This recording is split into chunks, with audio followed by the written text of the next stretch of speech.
ओहो गाइज हो बारपाक र लारपाकको सुन्दरता त कति राम्रो क्या कति राम्रो है गजबको छ क्या सिनहरू पनि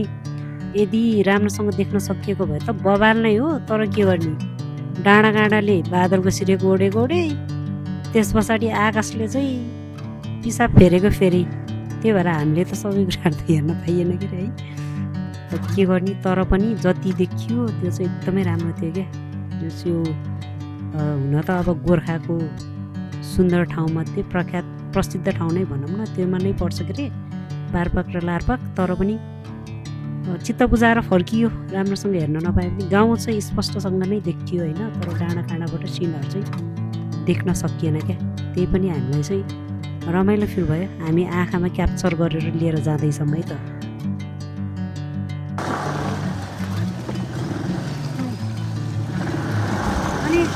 बाटो यस्तो छ बाटो चाहिँ पानी पऱ्यो भने झन् खत्तमै हुँदो रहेछ क्या चिप्लेर हामी त कति ठाउँमा लड्यो कति ठाउँमा होइन 3 ठाउँमा यसो हामीले यति दुःख पायो लडेको छ त्यो असारे 15मा हिँडो खेलेको जस्तै भयो क्या हामीलाई चाहिँ तर पनि हामी पुग्ने भनेपछि हामीले कहिले पनि क्विट नगर्ने बानी भयो क्या तर हामीले क्विट चाहिँ चिप्लियो है चिप्लियो अहिले पनि चिप्लियो क्विट चाहिँ हामीले गरेनौँ है पनि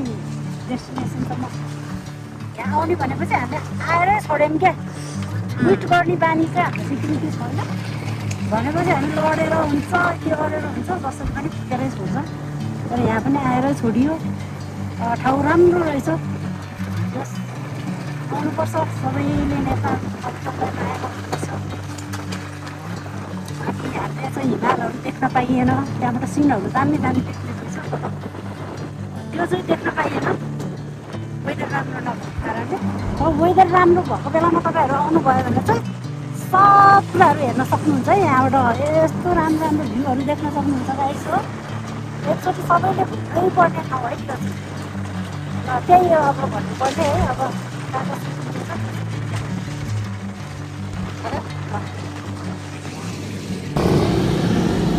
यहाँनिर चाहिँ अझै बिहानभन्दा यहाँ बेटर छ है अहिले बिहान चाहिँ यस्तो खत्तम थियो नि झन् त्यस्तोमा पनि मैले गएको है अब हाम्रो स्टुडेन्ट चाहिँ मामाले लगिसक्नु भएको छ बिहान लुगा पनि चेन्ज भइसक्यो अर्कै कपडा भर्खर अब उता चाहिँ अर्कोमा भिडियो बनाउने भनेर कपडाहरू बोकेर गएको होइन अब त्यो कपडासँग छुत्लुङ गरेर हामी बर्ल्याङ खायौँ त्यही भएर कपडा चेन्ज गरेर अर्को कपडामा फेरि बिहान यो बाटो मैले लगेको थिएँ बिहान अझै गाह्रो थियो अहिले चाहिँ माथिबाट त्यो ठाडै ओह्रालो भएर ब्रेक हान्दा हात दुखेछ क्या कन्फिडेन्ट लेभल नै घटिरहेछ क्या मेरो त्यही भएर फेरि मामालाई लग्न दिएको बाटो चाहिँ यस्तो छ सरी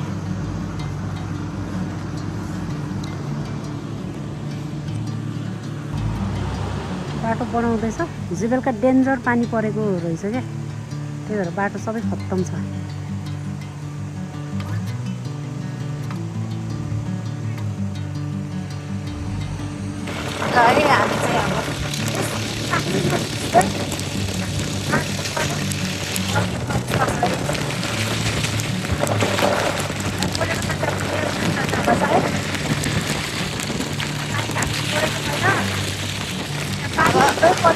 पानी पुरै परेछ अब मामा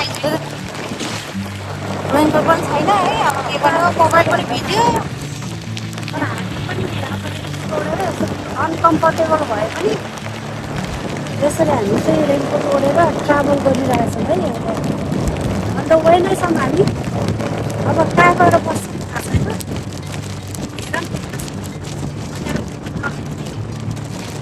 चाहिँ स्टे गर्नुपर्छ होटेलसम्म खोजेर हुन्छ के हुन्छ बस्नुपर्छ मनस्थितिमा छौँ अब लेप्ची कहाँसम्म पुगेर त मासु छ है अब हामी अहिले चाहिँ मजा आएको है मैले आज बिचरा मामा माइती चाहिँ अब खोला निकाल्न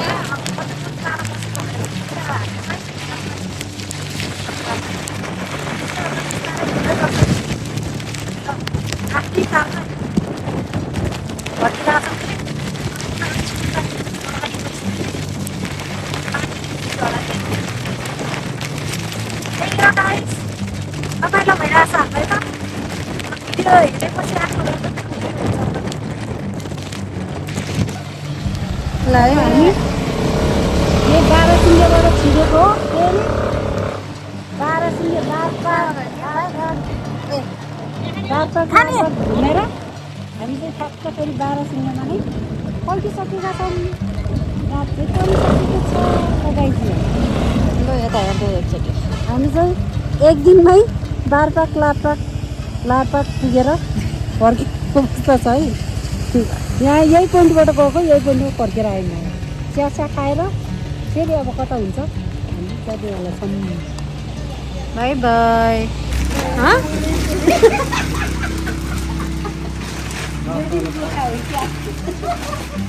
हेर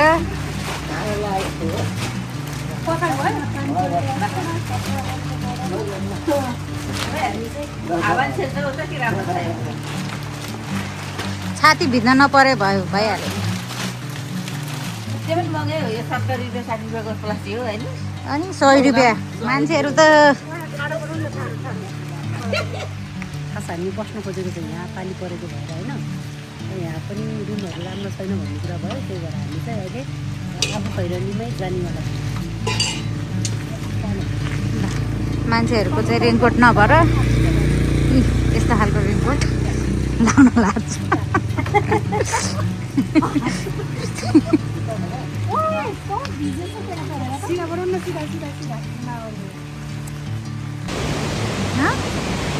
यहाँको यो ऐनाको अर्को बुसहरू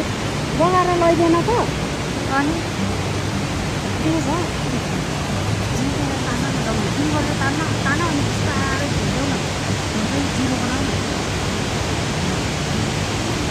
त्यो पानी हो कि के हो त्यो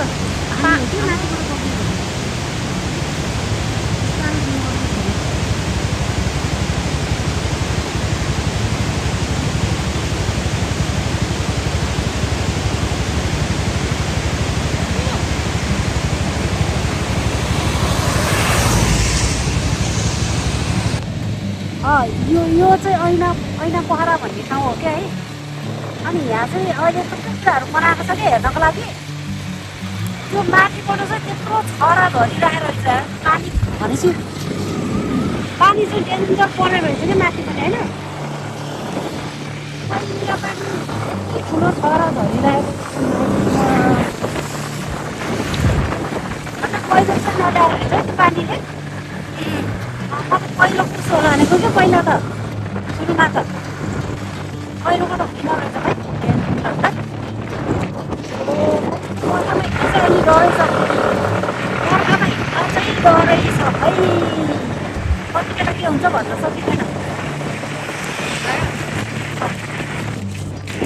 अलि हामी चाहिँ खास उता गोर्खाको छेउमा 12 किलोमिटरमा नै बस्न खोजेको त्यहाँनिर पनि हामीले ठाउँ पाएन होइन अनि त्योभन्दा अलिकति यता आएर हेर्न खोजेको त्यहाँ पनि रुम राम्रो नरहेछ त्यस पछाडि फेरि हामी आबु खैरनीमा आयो त्यहाँ पनि हामीलाई राम्रो लागेन अनि लास्टमा हामी चाहिँ यहाँ मुस्ताङ प्याराडाइज खकाली चुलो भन्ने ठाउँमा आएर रुमसुम हेरेर सेट गरेर हामी यहाँ बस्नेवाला छौँ अनि पानी चाहिँ जब उहाँहरूले रेनकोट किन्नुभयो नि गोर्खा मेड रेनकोट त्यो पछाडि पानी बस्यो ल 200 रुपियाँ चाहिँ चढाएर आउनुभएको अवस्था छ यहाँनिर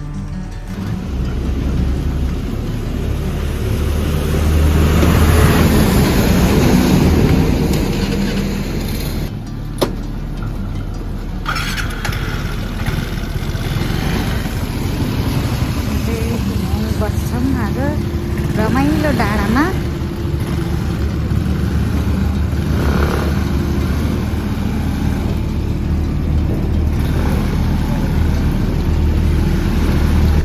अहिले चाहिँ एकदमै थाकेर शेष परिसकेको छ हातहरू पुरै गलिसकेको छ जिउ पनि पुरै दुखिरहेको छ है ठाडै उकालो ठाडै ओह्रालो गाह्रो पो छ त हो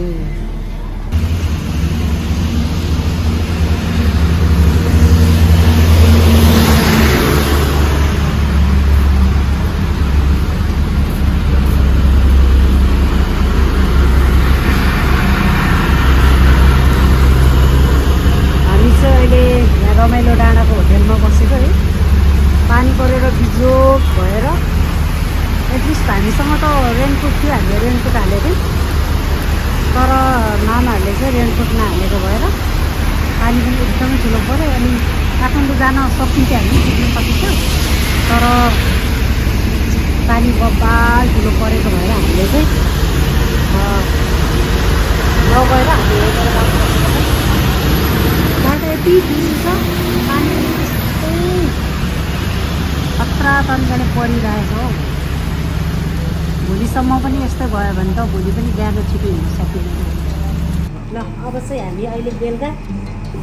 यहाँ रमाइलो डाँडामा आएर टक्क बास बसेर होटेलमा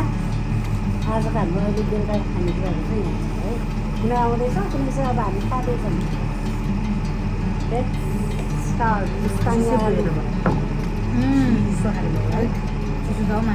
जब जति काप्छ जति हामी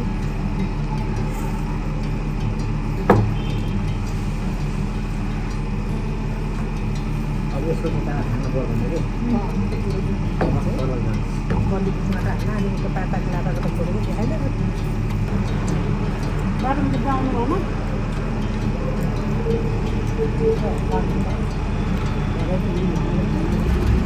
मामा टाउको त्यहाँ राख्छ बाबा ट्युबलाइट बोल्दैन, हजुर ट्युबलाइट बोल्दैन, मलाई लाइट नपुगेर चाहिँ हामीलाई केचप पर्छ कि पर्दैन अरू के पर्छ त हजुरहरूले यतै छ अहिले पढ्यो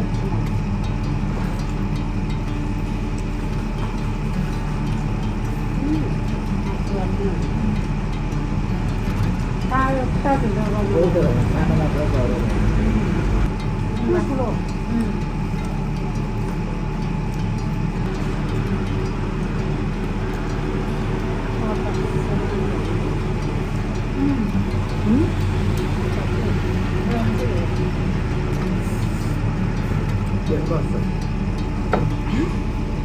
मिठो कोहीको घाँटी कोहीको टाउको खाएर बस्ने हो।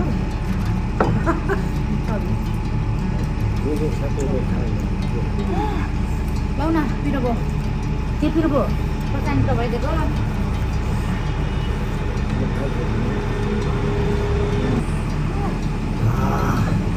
कस्तो पिरो भएको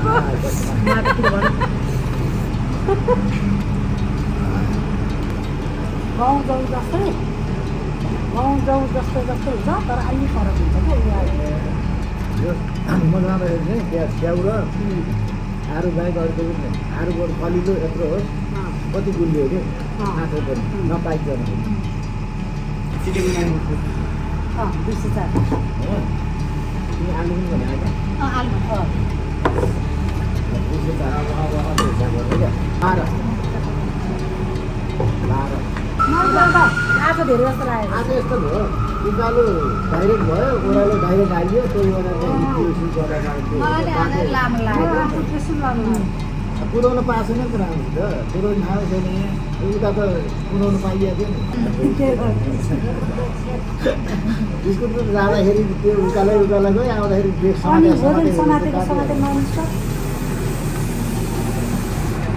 कम टेन्सन भएको अगाडि टिपर हिँडेको है लाग्दैन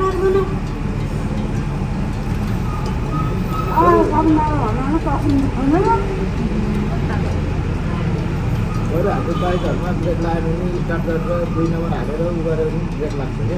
1 नम्बर हालेर झ्यापै ब्रेक स्कुटीमा त्यो हुन्छ त्यो गेयर हुँदैन नि त त्यो गाडी कत्रो खाटम परेको है घटक्क परेको लाइट छैन त्यो लाइट छैन भनेर झन् बोकेर अगाडि जानु भनेर हो त नि भनेर हामीले चाहिँ नबुझेर हामी दिमागमा नआएको नि त्यस्तो पछि चाहिँ फेरि ए होइन हामी त के भन्यो त्यो तपाईँहरूले के भन्न खोजेको लाइट छैन भनेर अगाडि जानु भनेर यस्तो मैले पनि बोलेको अब सुनेर त्यो खच्याएको भएपछि अनि बोल्नु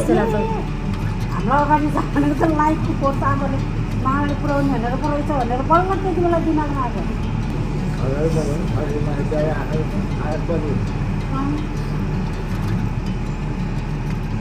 त्यो त पर्छ खाएको जस्तो उहाँ त्यो बन्दीपुरको त्यो छेउमा मासु खाएर जस्तो हामीलाई त्यो रुम मिलाएको त्यो भाइले क्या अब हाम्रो उता होटेलमा के अरे बार्बिक्यू हुन्छ दिदी सँगै नाचगान पनि हुन्छ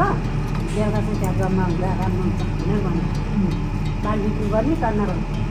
कहाँ हामी उहाँ घर गाउँमा बार्बिक्यू आएर भेट्छौँ हैरान भयो त भने त्यसैले खानुभयो कि खानु नि मोमो जस्तो चल्छ नि अब पाखा चिनेमा पनि यसरी बस्दा पनि माइलीले चलाएर आयो क्या आमामा आज त गर्दा खाएको पनि मैछु चलाएको पनि ओलिन्छ भने पनि दुई ठाउँमा गाडी गर्दै ल्याएको चिप्या छैन केही छैन ओरिन्थ्यो अनि मैले ओलिन्छु भन्नु त्यो चिनेर भन्नु न भन्नु न म ओलिन्छु भन्दा पनि उसले चिप्लेन के भयो अरे अनि त्यो उसले पनि ओलिन्छु भन्दा पनि बिचमा त उडाल्नु भयो नि चिप्लो कस्तो थियो ध्यान त मजाले यसो नाचिरहेको तपाईँ लड्नु होला जस्तो लाग्यो मलाई कुन्नाबाट लगेर होइन भर्खर फेरि त्यहाँबाट पानी खोल्या रहेछ पानी खोल्या भएर चाहिँ त्यहाँ चाहिँ गाड्यो कि कस्तो फनाउनु होइन यस्तो मामाको फेरि खुट्टा ट्याप्पो हुन्छ नि त अग्लो मान्छेहरू हाम्रो त अलिकति उस भएन भने ब्यालेन्स मिलेन भने खुट्टा भेटाउनु अनि खुट्टा नभेटाएन जान्न हो क्या कुरा चाहिँ त्यो स्कुटी चाहिँ भागले पनि ढल्छ कि त्यो स्कुटी नरले पनि चिप्लेर त्यो चिप्ली खालको ढल्छ त्यही भएर त नि यता लड्दाखेरि मैले यता कति टाढा निस्केको त म यता अब यताको झन् लडिन्छ नि त मैले यता निस्केको भने मेरो दिदी हाँसेर सुरुमा सेकेन्डचोटि नि है माथि पुगेपछि माथि पुगेपछि पछि फेरि लड्यो माथि हो त्यो लड्नुभन्दा अगाडि जुन भेडाहरू आयो नि त्यहाँनिर त मामाले त्यो छेउको यो डिलमा लगेको मेरो हो मैले त्यही डिलमा लान्छु भनेको होइन अनि मलाई यस्तो डलाएको हो मलाई त्यो डिलमा लान्छु भनेको डिलमा जाँदाखेरि मलाई आँखा लुस भएर फेरि बन्द आउँदाखेरि त्यहाँ पुगेको क्या यता तल यहाँ यस्तो डिला लगेको मामाले अनि आउँदा त त्यो डिला नलाने भनेर मैले तलबाट ढिलेबाट हालेको पहिला त यस्तो डलाएर मलाई छप्पो गएको अनि चिप्लिहाल्छ कि त्यो घाट बस्यो भने चिप्लो त्यहाँ खाडो परेर चाहिँ त्यसले अगाडि लड्यो म पनि त्यही डिलबाट गएको भए म छिरिहाल्नु रहेछु है छिरे तलतिर झऱ्यो भने के भन्नु अलिकति ब्यालेन्स मिलेको कस्तो डलाएको मलाई आलु उता गएर चाहिँ ब्यालेन्स नमिलेर उता जान्छ जस्तो लाग्यो अनि त्यही भएर खाएको चेन्ज गरेर तल गएर चाहिँ ध्यान दिनु अनि आउँदा त बरु हिँडोमा लडोस् बिचबाटै लिएर गएर बिचबाट रमाइलो हुन्छ अटो ढिलो बेला पनि एक दुई बल्ल नआएको होइन त्यही हात आउँथ्यो तलतिर त्यो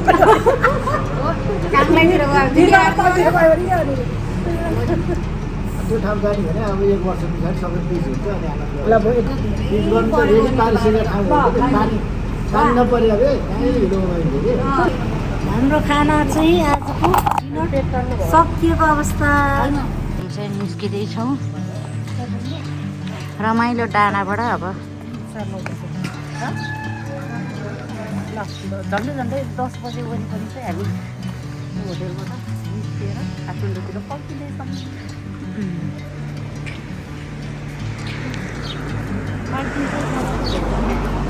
पार्किङ चाहिँ आनन्दको रहेछ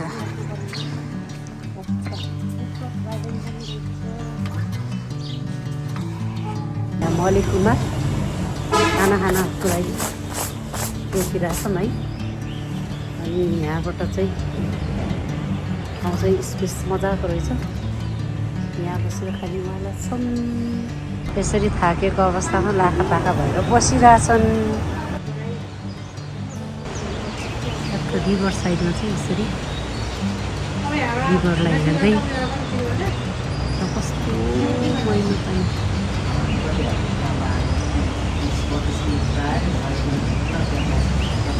हामी चाहिँ यहाँ मलेसँग बसेर सबैको बनाएर माछा र भात आलु फ्राई औली अचार सबै भोक पनि दामी लागेको छ त्यति धेरै भोक लागेको छ धेरै खाइन्छ भाइ हामीले सबैलाई खाने